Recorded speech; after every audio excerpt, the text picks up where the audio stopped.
Hello, इथं या भावडीला आणि ओढत बाजारला एक पुलाचं काम केलंय बघा 1 वर्षापूर्वी, बरोबर ना? 1.5 वर्ष झाला. हॅलो,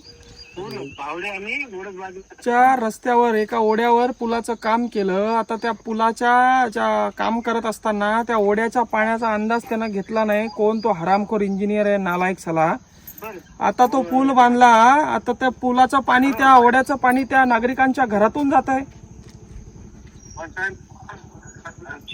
मग त्याला काही इस्टिमेट होता का नाही? त्याला काही अंदाज होता नाही का? त्याच्या बापाचा पैसा होता का तो असा पाण्यासारखा वाया घातला त्यानं? काय नाही हाईट बीट, त्याची गुडघ्या एवढी हाईट घेतली त्या हरामखोरानं. त्याचा कान फटा फोडणारा मी 2 दिवसात जर त्यानं हे मार्गी लावलं नाही. शेतकऱ्याच्या घरात पाणी घुसू राहिलं. तुम्ही त्याचा आजच्या आज तपास करा. 82चं नाही, जिल्हा परिषदचं आहे. त्याचा कोण कॉन्ट्रॅक्टर आहे तो नालायक, आणि इंजिनियर कोण आहे हरामखोर. त्याचा मला 24 तासाच्या आत तहसीलदार साहेब याचा रिपोर्ट पाहिजे.